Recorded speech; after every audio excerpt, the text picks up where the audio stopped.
अस्सलाम वालेकुम। Welcome to cooking recipe with Zeenat. இன்றைக்கி கிளைமேட் சூப்பராக இருக்குங்க. இதுக்கு ஏற்ற மாதிரி நண்டு கிரேவி தான் பார்க்க போகிறோம் இன்றைக்கி. வாங்க இன்றைக்கி நண்டு கிரேவி வச்சு பார்த்துடலாம். இதுக்கு நண்டு பாருங்கள் எப்படி உயிரோடு இருக்குன்னு. அந்தமான பொறுத்தவரை சீ ஃபுட்டு இங்கே நிறையா கிடைக்கும். சீ ஃபுட்டுக்கு பஞ்சமே இருக்காது. எனக்கு பயமாக இருந்துச்சு நண்டு க்ளீன் பண்ண. க்ளீன் பண்ணி கொடுக்க சொன்னேன். அவங்களே க்ளீன் பண்ணி கொடுத்துட்றேன்னு சொன்னாங்க. கடிக்க வர்ற மாதிரி இருக்குது, அதனால் அவங்களே க்ளீன் பண்ணி கொடுத்துட்டாங்க எல்லாம். இங்கே அந்தமானம் பொறுத்தவரை எப்போ மழை பெய்யும் எப்போ வெயில் அடிக்கும்னே சொல்ல முடியாது. திடீர்னு மழை பெய்யும், திடீர்னு வெயில் அடிக்கும். அந்த மாதிரி நண்டு க்ளீன் பண்ணோன்னே உடனே வச்சிடணுங்க, இல்லாட்டி கொஞ்சம் தண்ணி விட்ட மாதிரி ஆயிரும். அதனால் நான் சீக்கிரம் க்ளீன் பண்ணுறேன், நீ எல்லாம் ரெடி பண்ணிடுன்னு சொல்லிட்டாங்க. அவங்க க்ளீன் பண்ணிக்கிட்டு இருந்தேன், நான் இங்கே சைடு பை சைடாக எல்லாம் பண்ணிக்கிட்டு இருந்தேன். அதுக்கு 2 ஸ்பூன் மிளகு, 2 ஸ்பூன் சோம்பு,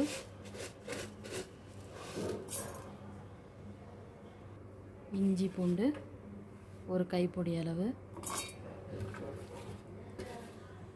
இதை கொஞ்சம் தண்ணி ஊற்றி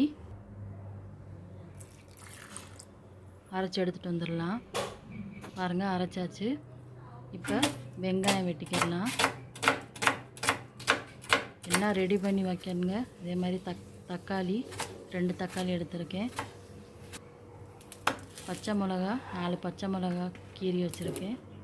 தேங்காய், இது கொஞ்சம் தேங்காய் அரைச்சி ஊற்றினா தான் நல்லாயிருக்கும். இப்போ தேங்காவையும் அரைச்சி வச்சுக்கிடலாம்.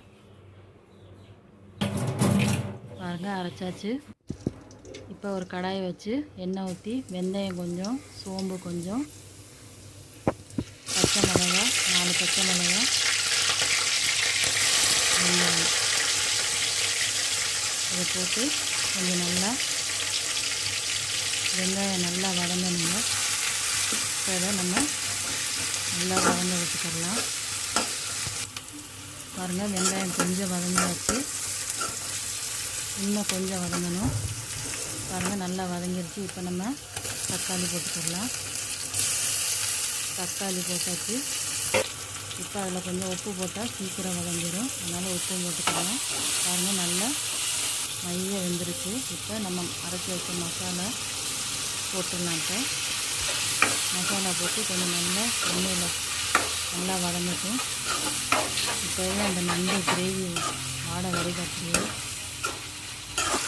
அதுக்கப்புறம் நம்ம க்ளீன் பண்ணி வச்சுருந்த நண்டு இப்போ போட்டுக்கிடலாம்.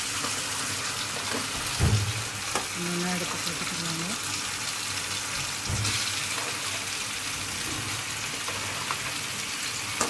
அப்படியே எல்லா நண்டும் போட்டு நல்லா மசாலாவோட நல்லா கரைச்சிக்கலாம். மசாலா நல்லா கோட்டாகி வரணும். உப்பு நம்ம ஏற்கனவே போட்டேன், இப்போ உப்பு போடாதீங்க. உப்பு செக் பண்ணி லாஸ்ட்டில் பார்த்து போட்டுக்கலாம். இப்போ நல்லா மசாலாவோட நல்லா கரைச்சிக்கணும். இப்போ இதில் மஞ்சள்தூள் 2 ஸ்பூன், மிளகாய் தூள் 2 ஸ்பூன் போட்டு இதை முதல்ல இந்த மசாலாவோட சேர்த்து நல்லா மிக்ஸ் பண்ணிக்கலாம்.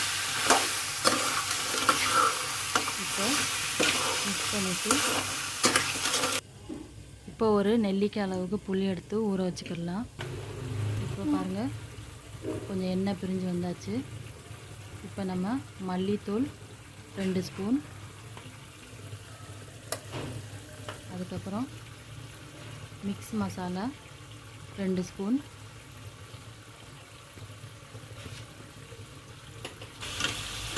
இதையும் போட்டு நல்லா வதக்கிக்கிறணும். எல்லாம் மொத்தமாக மசாலா போடக்கூடாது, ஸ்டெப் பை ஸ்டெப்பாக போட்டால் நல்லாயிருக்கும் கிரேவி. நல்லா எல்லாத்தையும் புளி கரைச்ச தண்ணி அதில் ஊற்றிக்கிறணும்.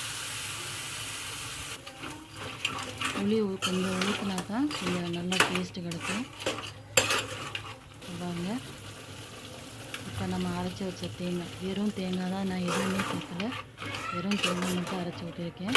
இதுக்கப்புறம் உங்களுக்கு எப்படி கிரேவி எப்படி வேணும்னா அது தகுந்தாப்பில் நீங்கள் தண்ணி ஊற்றிக்கிடலாம். இப்போ நான் உப்பு செக் பண்ணேன், உப்பு பத்தாத மாதிரி இருந்துச்சு, அதனால கொஞ்சம் நான் போட்டுக்கிட்டேன். இப்போ நம்ம எல்லாம் சேர்த்து மூடி போட்டுக்கிடலாம். இப்போ கொஞ்சம் நேரம் சென்று பார்க்கலாம். இன்னும் கொஞ்சம் நேரம் வேகணும், எண்ணெய் பிரிஞ்சு வரல, அதனால் இன்னும் கொஞ்சம் நேரம் இருக்கட்டும். இதை ஒரு லேசாக கிண்டி விட்டு அதோட டக்கன் போட்டு மூடி வச்சிடலாம். பாருங்கள், கொஞ்சம் நேரம் சென்று நான் திறந்து பார்த்தேன், எண்ணெய் பிரிஞ்சு நல்லா வந்துருச்சு. இப்போ ரெடி ஆயிடுச்சு. பார்த்தீங்களா, சூப்பராக நண்டு கிரேவி ரெடிங்க. நீங்களும் இதே மாதிரி செஞ்சு பாருங்கள். இந்த மழைக்கு செம்ம சூப்பராக இருக்கும். இதுக்கு சப்பாத்தி, இட்லி, தோசை, ரைஸு எதில் வேணாலும் சாப்பிட்லாம். ரொம்ப அருமையாக இருக்கும். பாருங்கள், சூப்பராக இருக்குல்ல. நீங்களும் செஞ்சு பார்த்துட்டு எனக்கு கமெண்ட் சொல்லுங்கள். என் சேனல் லைக் பண்ணுங்கள், ஷேர் பண்ணுங்கள், சப்ஸ்கிரைப் பண்ணுங்கள். தேங்க்யூ.